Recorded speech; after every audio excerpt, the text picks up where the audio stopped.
এই বর্বরতা কোনো সেনা সদস্য করে না, সম্পূর্ণটাই তদানীন্তন বিজিবি সদস্য দ্বারা সংঘটিত। এখানে কোনো ইফ এবং বাট নাই। এখানে যদি ইফ এবং বাট আনেন, এই যে বিচারিক কার্যক্রম এতদিন ধরে হয়েছে, 16 বছর ধরে 17 বছর ধরে যারা জেলে আছে, যারা কনভিক্টেড, সেই বিচারিক প্রক্রিয়া ব্যাহত হবে। এই জিনিসটা আমাদের খুব পরিষ্কার করে মনে রাখা প্রয়োজন। এই বিচারিক প্রক্রিয়াকে নষ্ট করবেন না। যে সমস্ত সদস্য শাস্তি পেয়েছে তারা শাস্তি পাওয়ার যোগ্য। এখানে কোনো রাজনৈতিক নেতৃবৃন্দ এর মধ্যে উপস্থিত ছিল কিনা, ইনভলভ ছিল কিনা, বাইরের কোনো শক্তি এর মধ্যে ইনভলভ ছিল কিনা, সেটার জন্য কমিশন করা হয়েছে। কমিশনের চেয়ারম্যান এখানে আছেন, উনি এটা বের করবেন এবং আপনাদের জানাবেন। বটম লাইন হচ্ছে যে এই সমস্ত আমাদের এই চৌকস সেনা সদস্য যারা প্রাণ হারিয়েছেন, তারা প্রাণ হারিয়েছেন তদানীন্তন বিডিআর সদস্যদের গুলিতে। আমরা নিজেরা এই সমস্ত জিনিস নিয়ে অনেক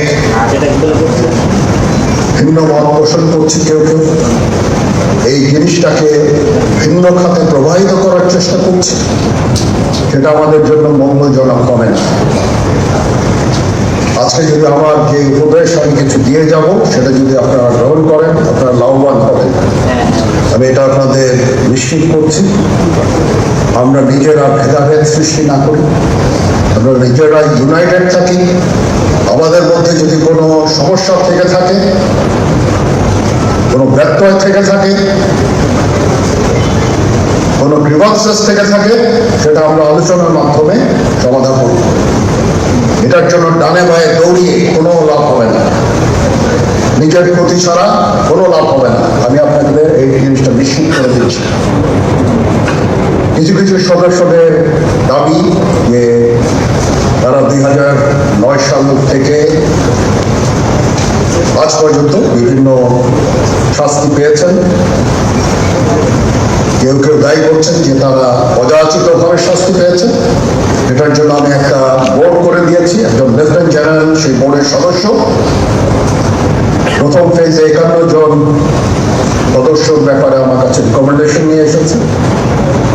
তার রিকমেন্ডেশনের অধিকাংশই আমি গ্রহণ করেছি এবং আরো বেশি আমি দিয়েছি। নেভি এয়ারফোর্সও তাদের এই কার্যক্রম চালিয়ে যাচ্ছে।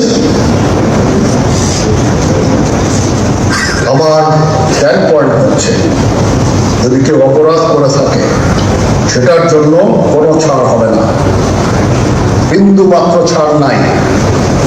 আমি আপনাদের পরিষ্কার করে দিচ্ছি, it is a discipline force. Discipline ফোর্সকে ডিসিপ্লিন থাকতে দেন। আজকে এই যে দেশের ক্রান্তি লগ্নে সমস্ত বাহিনী, সমস্ত অর্গানাইজেশন বিপর্যস্ত হয়ে পড়েছে। খালি সেনাবাহিনী টিকে আছে, বিমান বাহিনী টিকে আছে, নৌবাহিনী টিকে আছে। কেন? Because of discipline.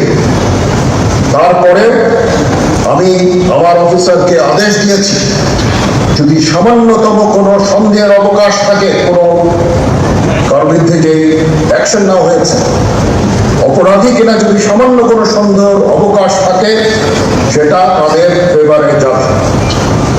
এটা হচ্ছে আমার ঢালাও নির্দেশ। সেই হিসাবে বিভিন্ন প্রস্তাব আমার কাছে এসেছে। কোনো কোনো প্রস্তাবে আমি আরো আমার নিজে থেকে যোগ করে আরো বেশি আমি দিয়েছি। এভাবে পর্যায়ক্রমে অফিসাররা অ্যাপিয়ার করবে, আসবে এবং তাদের এই জিনিসগুলো আমরা দেখব। দেখে যদি মনে হয় যে তাদেরকে করার অবকাশ আছে কিছু, অবশ্যই আমরা করব। এটা ন্যায় নীতিতে আমরা প্রতিষ্ঠিত থাকবো ইনশাআল্লাহ।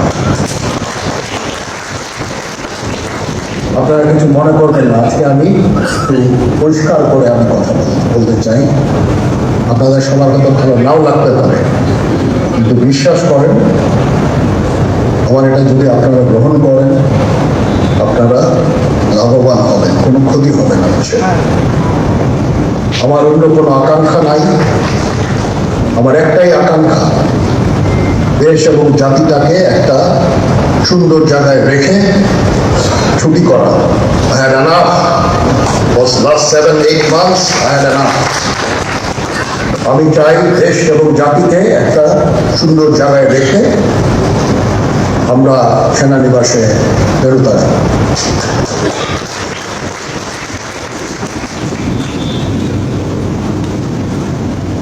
আরেকটা জরুরি বিষয় যেটা আমি ভাবলাম যে আপনাদের সাথে আমি শেয়ার করি, দেশের এই আইন শৃঙ্খলা পরিস্থিতি খারাপের পিছনে কিছু কারণ আছে। প্রথম কারণটা হচ্ছে যে আমরা নিজেরা হানাহানির মধ্যে ব্যস্ত, একজন আরেকজনের বিরুদ্ধে বিষদগারে ব্যস্ত। এটা একটা চমৎকার সুযোগ অপরাধীদের জন্য। যেহেতু আমরা একটা অরাজক পরিস্থিতির মধ্যে বিরাজ করছি, তারা খুব ভালোভাবেই জানে যে এই সময়ে যদি এই সমস্ত অপরাধ করা যায় তাহলে এখান থেকে পরিত্রাণ পাওয়া সম্ভব। সেই কারণে এই অপরাধগুলো হচ্ছে। আমরা যদি সংগঠিত থাকি, একত্রিত থাকি, তাহলে অবশ্যই এটা সম্মিলিতভাবে মোকাবেলা করা সম্ভব হবে। Police, RAB, BGB, DGFI, NSI এগুলো দেশের জন্য অত্যন্ত গুরুত্বপূর্ণ কাজ করেছে অতীতে। খারাপ কাজের সাথে অসংখ্য ভালো কাজ করেছে। আজকে যে দেশের স্থিতিশীলতা, দেশটাকে যে এত বছর স্থিতিশীল রাখা হয়েছে, এটার কারণ হচ্ছে এই সশস্ত্র বাহিনীর বহু সেনা সদস্য, সিভিলিয়ান সবাই মিলে এই অর্গানাইজেশনগুলোকে, অসামরিক সামরিক সবাই মিলে এই অর্গানাইজেশনগুলোকে এফেক্টিভ রেখেছে। সেই জন্য আজকে সুন্দর, এতদিন ধরে আমরা একটা সুন্দর পরিবেশ পেয়েছি।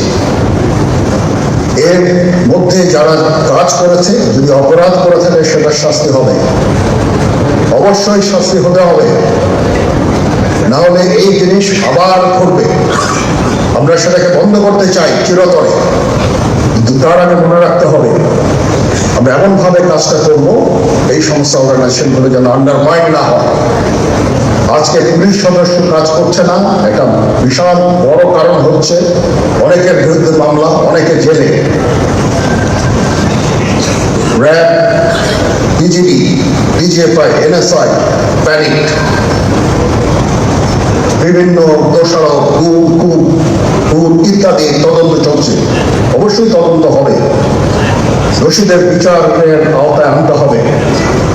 এমনভাবে কাজটা করতে হবে যেন এই অর্গানাইজেশনগুলো আন্ডারমাইন না হয়। এই অর্গানাইজেশনগুলোকে যদি আন্ডারমাইন করে আপনারা মনে করেন যে দেশের শান্তি শৃঙ্খলা বিরাজ করবে, সবাই শান্তিতে থাকবেন, এটা হবে না, সেটা সম্ভব না।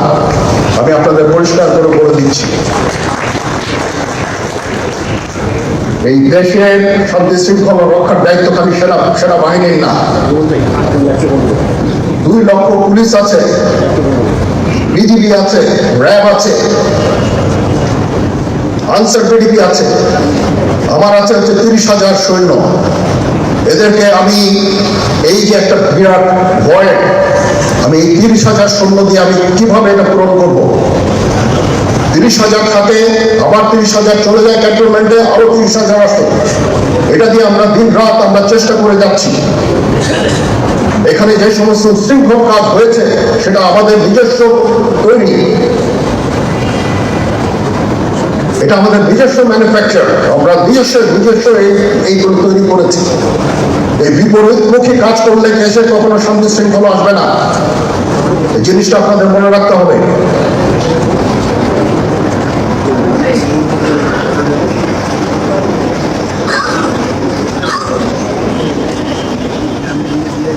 তদন্ত কমিশন করছে, আমার সর্বদা আমরা চেষ্টা করব কমিশন কমিশনকে সহায়তা করতে। যে ধরনের সাহায্য সহযোগিতার প্রয়োজন হয় আমরা করব। আমরা দেশে একটা ফ্রি ফেয়ার অ্যান্ড ইনক্লুসিভ একটা ইলেকশনের জন্য দিকে ধাবিত হচ্ছে এবং তার আগে যে সমস্ত সংস্কার করা প্রয়োজন অবশ্যই সরকার এদিকে খেয়াল করবেন। আমি যতবারই ডক্টর ইউনূসের সাথে কথা বলেছি, he completely agrees with me.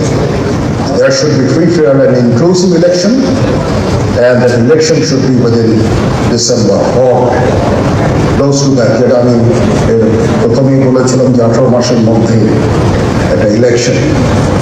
আমার মনে হয় যে সরকার সেদিকেই ধাবিত হচ্ছে। ডক্টর ইউনূস যথাসাধ্য চেষ্টা করে যাচ্ছেন এই দেশটাকে ইউনাইটেড রাখতে, কাজ করে যাচ্ছেন।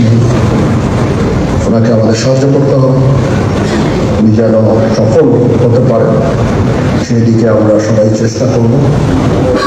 আমরা একসাথে ইনশাআল্লাহ কাজ করে যাব। আজকে গাওয়ার চেয়ারম্যান মহোদয় আমাকে এখানে দাওয়াত দিয়েছেন। উনি চেয়ারম্যান হওয়ার পরে এটা দ্বিতীয়বার আমি এসেছি। ওনার কাছে আমি কৃতজ্ঞ যে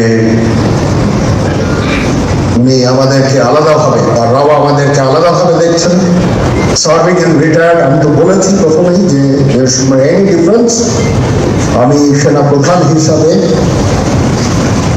সার্ভিংদের প্রতি আমার যেই দায়িত্ব, রিটায়ার্ডদের প্রতি এই দায়িত্বের একই দায়িত্ব, সামান্যতম কম বেশি না, সেই চেষ্টা আমি করে যাচ্ছি আমাদের লিমিটেড রিসোর্সের মধ্যে। আমরা হেলথ কেয়ারের উপরে বেশ কিছু কাজ করছি,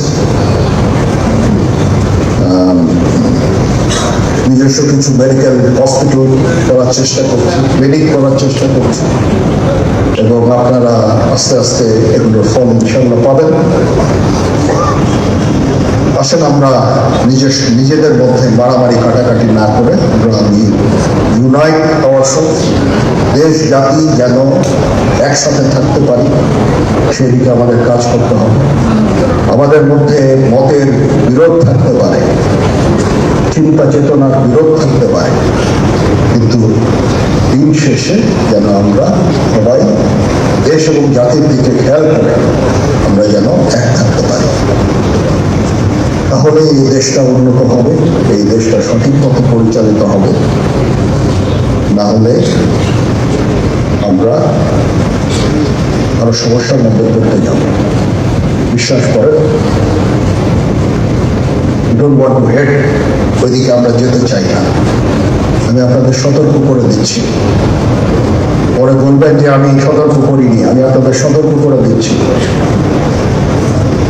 আপনারা যদি নিজেদের মধ্যে ভেদাভেদ খুলে একসাথে কাজ না করতে পারেন, নিজেরা যদি কাদা ছোড়াছুড়ি করেন, মারামারি কাটাকাটি করেন, এই দেশ এবং জাতির স্বাধীনতা সার্বভৌমত্ব বিপন্ন হবে। আমি আজকে বলে দিলাম, নাইলে আপনারা বলবেন যে আমি আপনাদের সতর্ক করিনি। আমি সতর্ক করে দিচ্ছি আপনাদের। এই দেশ আমাদের সবার, আমরা সবাই সুখে শান্তিতে থাকতে চাই। আমরা চাই না হানাহানি, কাটাকাটি, মারামারি।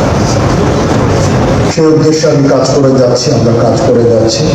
আমাদের সেনাবাহিনীর প্রতি আক্রমণ করেন না। একটা কমন জিনিস আমি দেখতে পাচ্ছি, সেনাবাহিনী এবং সেনা প্রধানের প্রতি বিদ্বেষ কারো কারো। কি কারণে আজ পর্যন্ত আমি এটা খুঁজে পাইনি। আমরা হচ্ছে একমাত্র ফোর্স যেটা আপনাদের জন্য কাজ করে যাচ্ছি, দাঁড়িয়ে আছি প্ল্যাটফর্মে। Of course navy and air force, navy chief আমার মন খারাপ করে, নেভি এয়ারফোর্স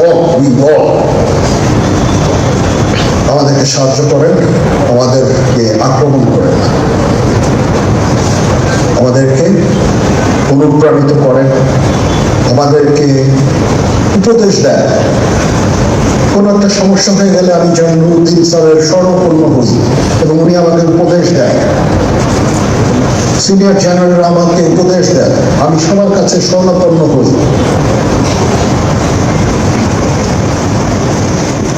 আমাদের প্রতি আক্রমণ করেন, উপদেশ দেন, আমরা অবশ্যই ভালো উপদেশ গ্রহণ করব। আমরা একসাথে থাকতে চাই এবং দেশ এবং জাতিকে এগিয়ে নিয়ে যেতে চাই। সবাই ভালো থাকবেন। কর্নেল হকের প্রতি আন্তরিক কৃতজ্ঞতা। উনি আমাকে সুযোগ করে দিয়েছেন আজকে এখানে আপনাদের সঙ্গে এসে কথা বলার জন্য। মন খুলেই কথা বললাম। এতদিন যে কথা মনের মধ্যে ছিল সবসময় প্রকাশ করতে পারি না, প্রকাশ করাও যায় না। আজকে প্রকাশ করে ফেললাম। আমি জানি না এখানে অনেক মিডিয়া আছে, মিডিয়া না থাকলেই মনে হয় ভালো হতো। সবার সামনে আমি আমার মনের কথাটা প্রকাশ করে ফেললাম। কাউকে যদি দুঃখ দিয়ে থাকি আমাকে ক্ষমা করবেন। চলেন, আসেন আমরা একসাথে কাজ করি, দেশ এবং জাতিকে একটা সুন্দর জায়গায় নিয়ে যাই। এখানেই আমাদের ছেলেমেয়েরা বাস করবে। তাদের জন্য এমন কোনো কানুন রেখে না যায় যেখানে হানাহানি কাটাকাটি মারামারি হবে। আমাদের পরবর্তী প্রজন্ম এই দেশে থাকতে পারবে না। সবাই ভালো থাকবে।